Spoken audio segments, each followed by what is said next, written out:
Dakwaan dalam sidang pemalsuan SPPT terhadap terdakwa ET masih prematur. Sidang perkara terkait pemalsuan surat pernyataan penguasaan tanah kembali berlangsung. Sidang digelar di Pengadilan Negeri Kutai Barat kelas 2 pada hari Rabu, tanggal 19 Februari tahun 2025.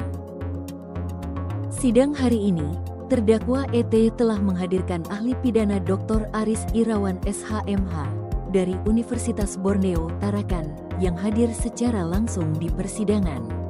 Menurut pendapat ahli, surat dakwaan penuntut umum masih terkesan prematur karena pra-penuntutan belum maksimal, sehingga proses pembuktian terkait letak kepalsuan surat SPPT belum diuji. Bagaimana pandangan ahli terkait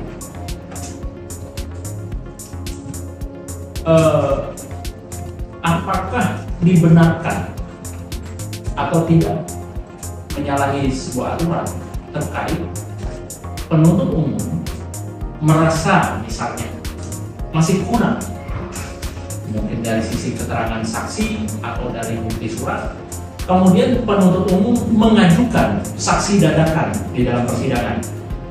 Artinya orang yang tidak pernah diperiksa di penyidik dalam sebuah BAP, di luar BAP, kemudian ia dihadirkan ke dalam persidangan karena mungkin saya katakan asumsi daripada penuntut umum ini saksiku kurang kuat, perlu kutambah, atau alat bukti suratku belum kuat, perlu kutambah.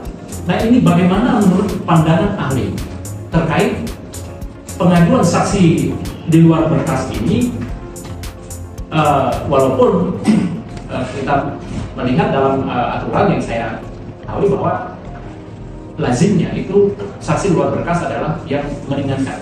Gimana menurut pandangan ahli?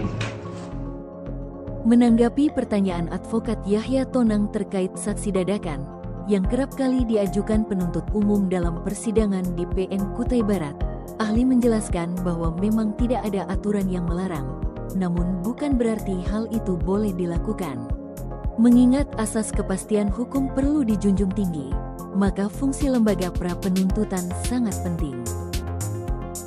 Dalam sidang perkara pemalsuan surat pernyataan penguasaan tanah atau SPPT, ahli pidana Dr. Aris Irawan SHMH mengungkapkan bahwa jika SPPT terdakwa dianggap palsu, pihak yang dirugikan justru pemerintah sebagai pemilik kop surat dan stempel.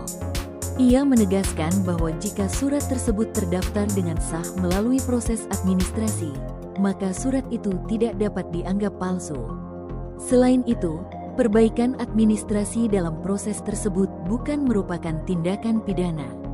Ahli juga menjelaskan bahwa ada dua bentuk pemalsuan surat sesuai dengan pasal 263 KUHP, yaitu surat yang tidak ada lalu dibuat dan surat yang sudah ada namun dipalsukan.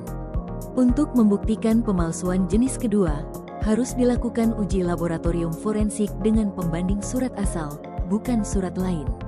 Ia menambahkan bahwa untuk memverifikasi apakah ada tumpang tindih surat, jalur gugatan perdata perlu ditempuh, bukan sekadar proses pidana.